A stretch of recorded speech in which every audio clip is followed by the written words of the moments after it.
Hello, my name is Emily Rose, and I teach tarot readers and the mystically minded to read Lenormand like you're talking to a friend. And today we are here to talk about the people cards in Lenormand. And I'm here to just give you a few tips on reading them. So when they show up in the reading, you know exactly what they're talking about. Now, if you're watching this and you're thinking, I don't know what Lenormand is, or I'm not very acquainted with it at all, or what do you mean by people cards in the deck, then go ahead and check out my Lenormand mini course, which you can find at emilyrosedivination.com/mini course. It's in the description as well. And inside that mini course, I give you 3 lessons to help you understand what Lenormand is, how it works, and I also give you a daily practice so you can get acquainted with the cards. So if you're new to it or you're wanting to go a little bit deeper with Lenormand, then go ahead and take the mini course. I also have some beginner videos here as well, including the 3 main differences between Lenormand and Tarot, and a recently uploaded one, what is Lenormand and how does it work? So check those out if you're pretty brand spanking new to Lenormand, and then come back to me after you've watched one of those or taken the mini course. So what do I mean when I'm talking about people cards in Lenormand? In a traditional 36 card petite Lenormand deck, you're going to find a number of cards that have people on them. Some examples are, the writer and the child. But what I'm talking about in this video are the man and the woman card in particular. So this is what I'm talking about in our video today. Now, that being said, we are very fortunate to live in a Renaissance period of Lenormand deck creation. So you are by no means limited to just the, traditional woman and man card. I am very excited to have a number of decks around here that have non-binary people cards in there as well. So some decks will just say person on them instead of man or woman. And this is absolutely wonderful because it just serves more people. I'm able to serve my clients better by using the person cards instead of gendered people cards. So here's some examples from the Black Salt Lenormand. So you'll see that there are actually 4 people cards in this deck, and they are all labeled just as person. And they're all slightly different from each other as well, so you can still distinguish one from the other, which is also really important when it comes to having people cards in your deck. So why am I recording this video? It seems like it should be pretty straightforward to read these cards, right? I mean, they tend to represent specific people, but there's a lot of scenarios that can kind of gum up your reading if you're not prepared or you didn't set up your spread correctly. So what I want to do here today is kind of go over some tips to help simplify these cards as much as possible. So when these cards show up in your reading, you know exactly what they're talking about and there's no confusion with them. Even though these are seemingly simple to read, I get a lot of questions about these cards in my Lenormand Foundations course and also just in comments and online. So I thought, let's clear that up here and give you a plan to read these cards with clarity.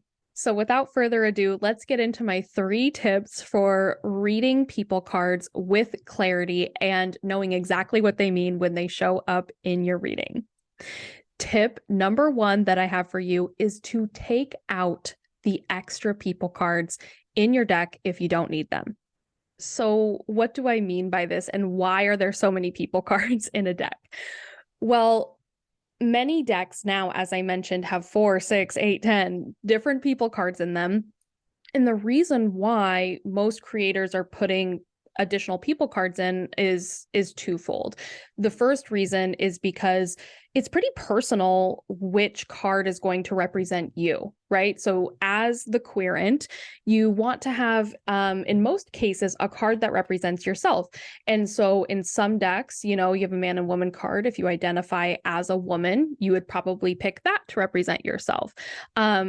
Or, you have people cards as well, and you can pick the one, since they all are slightly different, that you most identify with. So I love having the different options because that's a great way to kind of have a closer bond with your deck if you have a person card that represents you. The second reason that you may have additional people cards in a deck and why creators may choose to include more is because you have some situations where you have more than two people in the mix, right? So, for instance, if I'm reading about a family inheritance situation and there are four different people, then it's really great to have four people cards, right?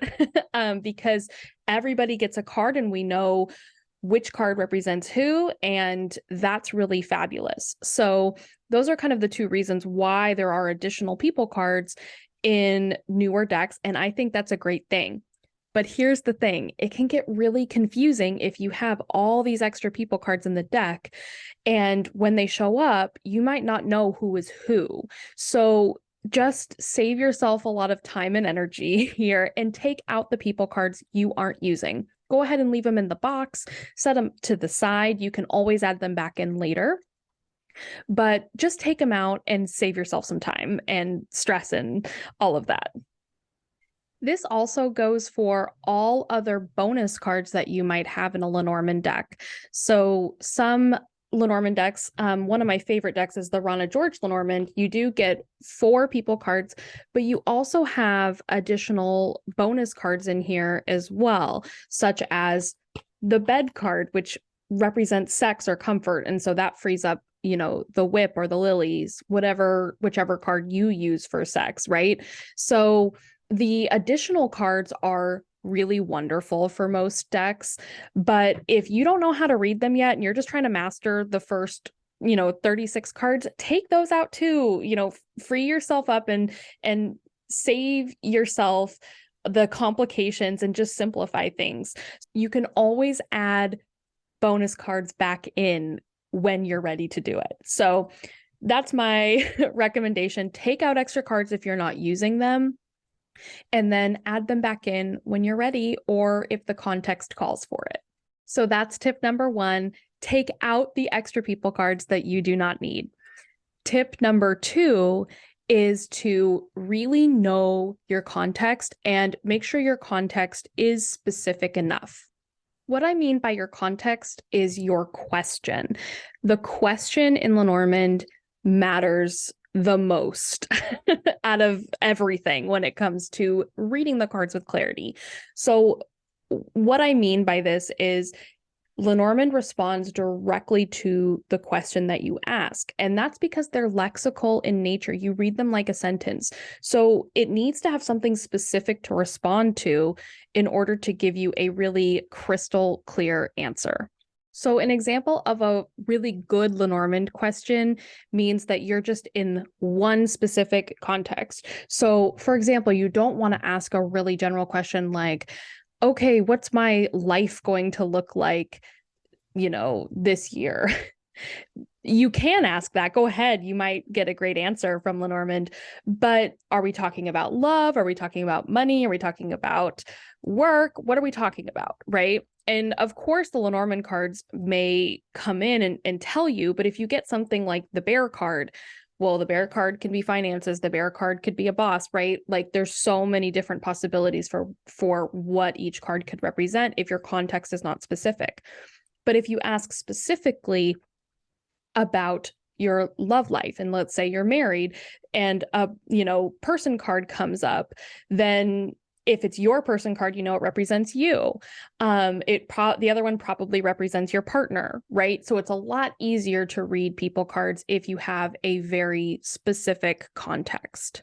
Okay, so that's tip two, have a very specific context to ensure clarity when it comes to interpreting your people cards. And then we also had tip one, which was about removing extra people cards if you don't need them. Now, let's dig into our third and final tip, which is my favorite tip of the three, and that is to give your people cards a job. In Lenormand, we call it charging your cards. So what does it mean to charge a Lenormand card? So when you charge a Lenormand card, you're essentially putting intention for that card to represent something very specific, such as a specific person. And this is the most important part about charging. When you charge a card, the card loses its original meaning. So for people cards, this doesn't really matter that much because that's kind of what they're designed for, is to be stand-ins for people.